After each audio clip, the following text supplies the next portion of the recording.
'Tis the season to shine with H&M. Discover the holiday collection and find fashionable pieces for your wardrobe or for under the tree. Get inspired and dazzle with this year's glam. From tuxedo styles, bow detailed pieces, impressive prints, and more. From unforgettable looks to unforgettable gifts. With fashion finds to home decor, find it all at H&M. Treat your loved ones and yourself this season. Shop in-store or at hm.com. Welcome to the Human Capital Innovations Podcast, your go-to source for personal, professional, and organizational growth and development. We hope you tune in often for all things people management, organizational development and change, organizational leadership, and social impact related. Maximize your personal and organizational potential with Human Capital Innovations Podcast.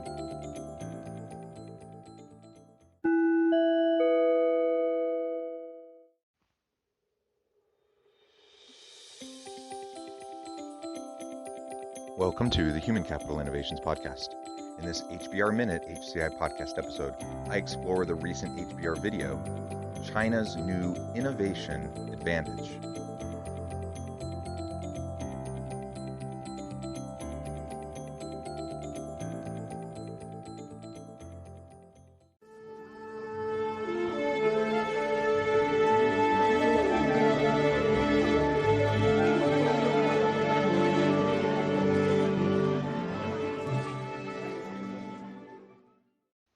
Welcome back to the Human Capital Innovations Podcast. It's great to be with you again today for this HBR Minute HCI podcast episode. Today I'll be exploring the recent HBR video, China's New Innovation Advantage. China is achieving a new level of global competitiveness thanks to its hyper-adaptive population, says Zach Dychtwald, author of Young China, a founder of Young China Group. The video covers the following points and questions. The future of the Chinese economy is in innovation. What's behind China's new innovation advantage? We shouldn't be so focused on the innovators. Why do people in China adopt new technologies so readily? China is an outlier in a very important way. What's so powerful about having all these early adopters? What can companies in other countries learn from China? To understand what's powering the global rise of Chinese companies, we need to recognize that China now has at its disposal a resource that no other country has. That is a vast population that has lived through unprecedented amounts of change and consequently has developed an astonishing propensity for adopting and adapting to innovations at a speed and scale that is unmatched elsewhere on Earth. It's that aspect of China's innovation ecosystem, its hundreds of millions of hyper-adoptive and hyper-adaptive consumers, that makes China so globally competitive today. In the end, innovations must be judged by people's willingness to use them. And on that front, China has no peer. Thanks for joining me, and I'll catch you on the flip side of this first clip. The future of the Chinese economy lies in innovation, and everybody knows it. And the question that I often get asked is, well, can China innovate? I've spent most of my adult life in China. We may be asking entirely the wrong question. It's less China's ability to innovate. It's less the sort of heroes of innovation, the people at the heads of industry, and far more about the average person that ultimately is going to create China's innovation advantage in the fast evolving innovation Cold War. Typically, when we think of China and innovation together, well, typically we don't. And that's for good reason. For much of the last 40 years, China was not known as an innovator, it was known as a copycat, which is true. And by the way, everyone in China will happily own up to this. Over the last 10 years, that's started to shift dramatically. And we're beginning to be peppered with headlines of these incredible new Chinese technologies and an increasingly robust ecosystem of technologists, product people, and just forward-thinking, quote-unquote, innovators. The problem is when we in the West evaluate the global innovation capabilities, we focus too much just on these heroes and less on the people who actually use these innovations. The great advantage that Chinese innovators have, they have at their disposal a massive group of people who, when they pick up their phone, turn into users, who are willing to adapt and adopt at a scale and speed without peer on the world stage. Can China innovate? And of course they can. That's kind of a silly question. And he parses it out. He talks about the innovation heroes of industry, what we often think of when we think about innovation. We think of a Steve Jobs or an Elon Musk. And he's suggesting that perhaps it's not as important whether or not China has a lot of those heroes of industry, the innovation heroes. What's more important is that they have a broader innovation ecosystem, and they have the average individual within China who is willing to adopt new technologies, which allows organizations, corporations, to iterate more rapidly than we might be able to here in the West. He lays out a bit of the history of the Chinese development over the last 50 years and how they've so rapidly grown and changed, and how that really influences this current dynamic for the average individual. So in the upcoming clips, he'll talk more about that, and we can explore that a little bit more together. The aha moment for me when looking at China's innovation ecosystem was really just looking at young people. And there was one day where I decided to quantify the amount of change that people had undergone in their lifetime. So I'm an American millennial. I was born in 1990. In my lifetime, I've watched our per capita GDP in America, which is the basic measurement we have when comparing the quality of life globally. It's not perfect, but it's not bad. As an American, I've watched our per capita GDP increase 2.7 times in my lifetime. Pretty good. Okay, maybe the vacations we could take as a family 2.7 times longer. The cars that your neighbor could drive, maybe 2.7 times nicer. And actually, if you look at the top 40 economies of today, you start to see a trend. In India, someone born in 1990 has witnessed around 6x per capita GDP growth in their lifetime. And then you look at this graph and you see one glaring outlier: China. If you were born in 1990 in China, my friends born in 1990 in China have witnessed 32x per capita GDP growth in their lifetime. 32 times GDP growth over the last 30 years in China. They are the global outlier. So while we've seen economic growth across the globe, and while the U.S. has maintained a pretty steady clip and good pace of economic growth and GDP growth, and which has increased the standard of living. Imagine being someone who is a millennial born in China back in 1990, who in their lifetime has seen the economy grow by 32 times, not 32%, 32 times. That's insane. And so the amount of disposable income that these families, the average family in China has today compared to 30 years ago, is tremendous. That allows for greater adoption. It also just changes the general worldview and the mindset of these individuals, these younger individuals who have lived through so much dramatic and continuous change over an extended period of time. I'm not sure of any other place in the world that has seen faster, more consistent, steady, rapid growth than China has over the last several decades. And so that changes the dynamic. And you add on top of that the sheer size of China, of the population, and the number of people that now have more wealth and more capabilities and are hungry for these new technologies. And again, it allows organizations to iterate more rapidly with new technological advances, new offerings, and new ideas. Many people I interviewed over this last decade have watched their village turn into a town, turn into a city. But too often we just fixate on skylines instead of people.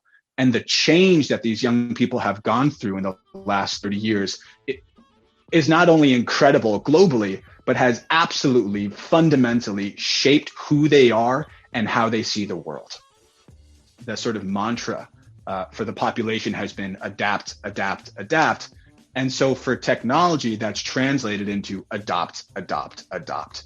It's more fertile soil for these innovations to really take root and then blossom into something far more substantial, far larger, and again, impactful than we have really anywhere else in the world. Adopt, adopt, adopt. Can you imagine living in a place where you've seen it grow from a small rural village to a large town to a huge urban center over the space of just a few decades. That is truly insane. I don't think many people in the West can really grasp that. If you haven't been to China to see that kind of growth, it's hard to really even comprehend it. Now, I have been to China a number of times for work, and I've seen some of this growth myself, though I can't say it goes back 30 years. But going back a decade, I've been to some, not rural, but some of the smaller big cities in China. And we know that China has more mega cities than any other country in the world. But imagine going to a small, quote unquote, small town in China that is just a couple million people 10 years ago. And then a decade later, they have 10 plus million people. That amount of population growth.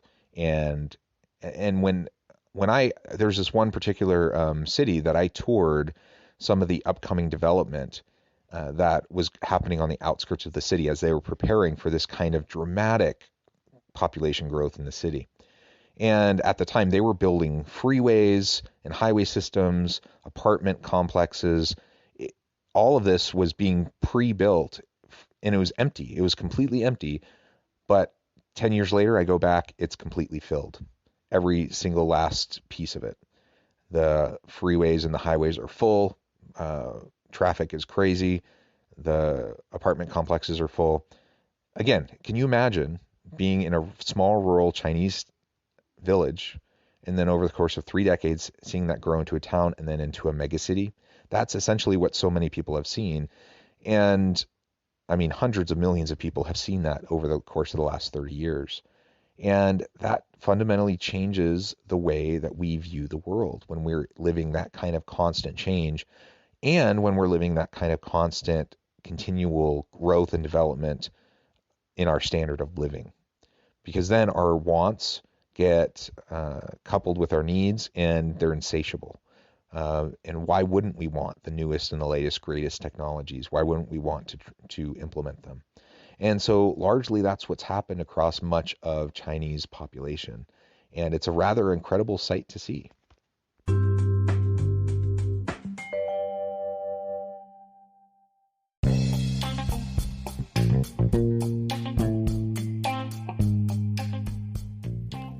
I'm excited to announce the publication of my new book from HCI Press, The Alchemy of Truly Remarkable Leadership: Ordinary, Everyday Actions that Produce Extraordinary Results. Consider how the nature of work has shifted over the past 50 years. With increased globalization, rapid technological advancement, and the shift in economic composition, the average job of today looks very different than the average job of 50 years ago. What will the jobs and organizations of tomorrow look like? Moreover, what does this all mean for organizational leaders? What are the core competencies and capabilities of organizations and their leadership that are prepared for continued disruption and geopolitical and socioeconomic shifts? Regardless of what the future holds, increasingly, leaders need to be socially minded, data-driven, decisive, champions of talent, and disruptors of the traditional notions of leadership, teams, organizations, and work. The Alchemy of Truly Remarkable Leadership will help you to explore your own leadership competencies and capabilities and consider ways to apply and implement them into your workplace and personal life.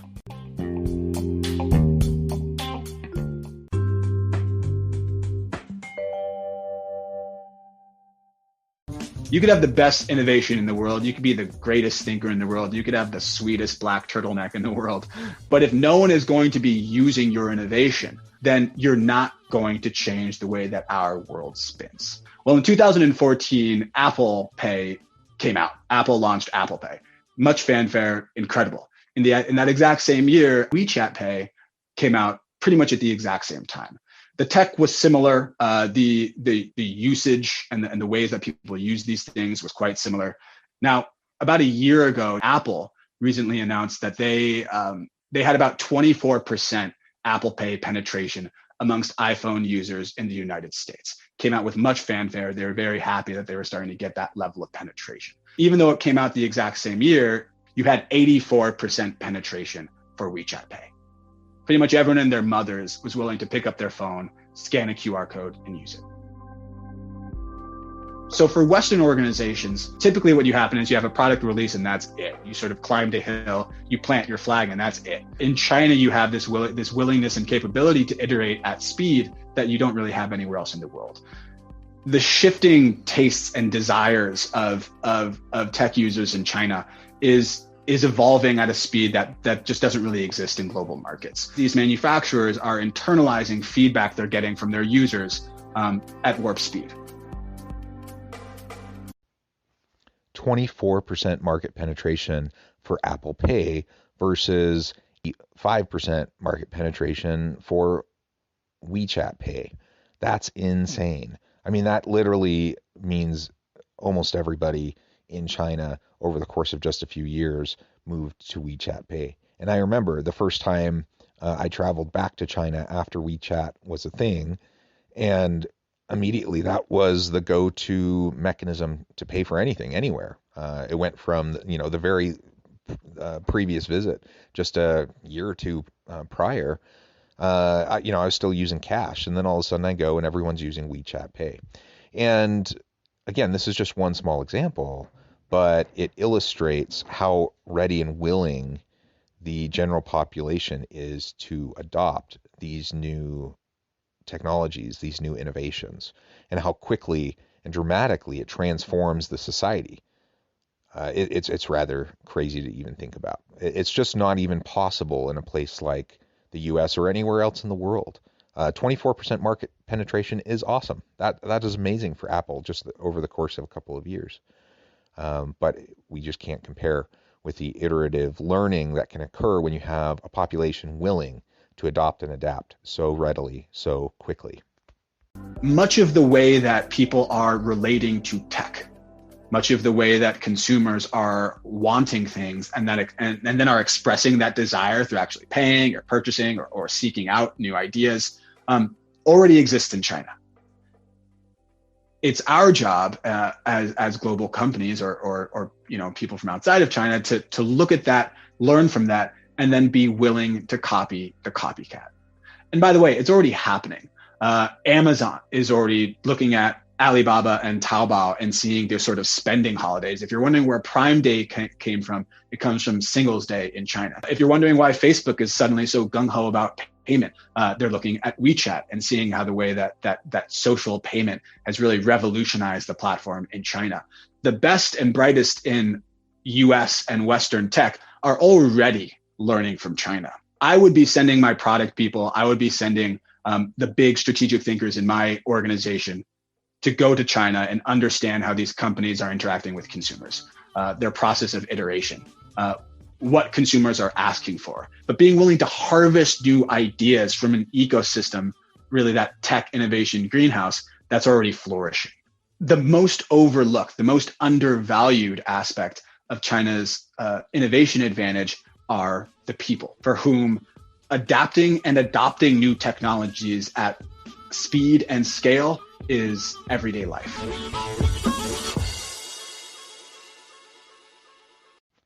Are we willing to copy the copycat?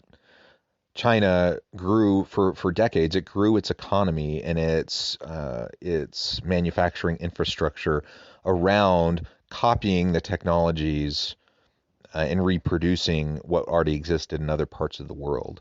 But that has changed, and now in recent decades, they have become the innovators.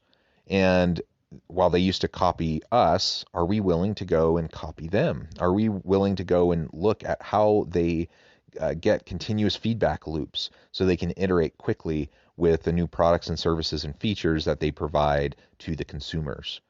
Because China has a willing and able, huge population to be able to try out these new things on. And so the pace of change can far outstrip anything that we can see here, unless we can learn to adopt some of their approaches and how they roll out new technological innovations. I think China is a really great opportunity for us here in the West, and of course for other parts of the world as well. As he says in that last part of the clip, that we need to be going there and figuring out what they're doing. The best tech companies are already doing that. The best innovators are already doing that, trying to learn from China, trying to learn from everyone, frankly. And we should not be so arrogant as to think that China is looking to us for the answers right now, because that's just not the case. We need to look to them, and ultimately that will allow us to have a better chance of being competitive in the future and continually innovating. I really appreciate the insights provided in his commentary in this video. I encourage you to check out the full video at HBR, the YouTube channel. And I hope that this has been a good opportunity for you to maybe learn about something new that you hadn't thought much about previously. I think there are lots of implications for how we can apply this in our workplace and as we try to innovate and create and provide value in the marketplace. As always, thank you for joining me for this episode of the Human Capital Innovations Podcast. I hope you stay healthy and safe, that you can find meaning and purpose at work each and every day, and I hope you have a great week.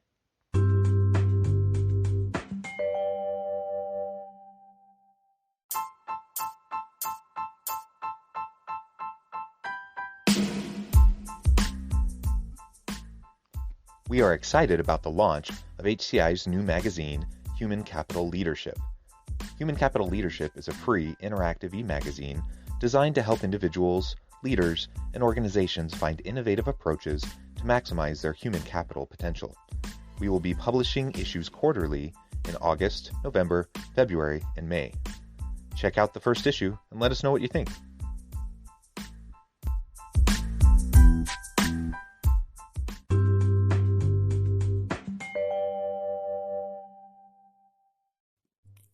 Thanks again for joining us for this episode of the Human Capital Innovations Podcast.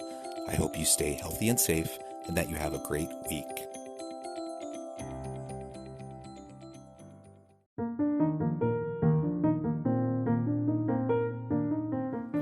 Check out our new weekly LinkedIn newsletter, Alchemizing Human Capital, exploring industry trends via original research and interviews with executives and thought leaders from across the globe. We look forward to having you join us.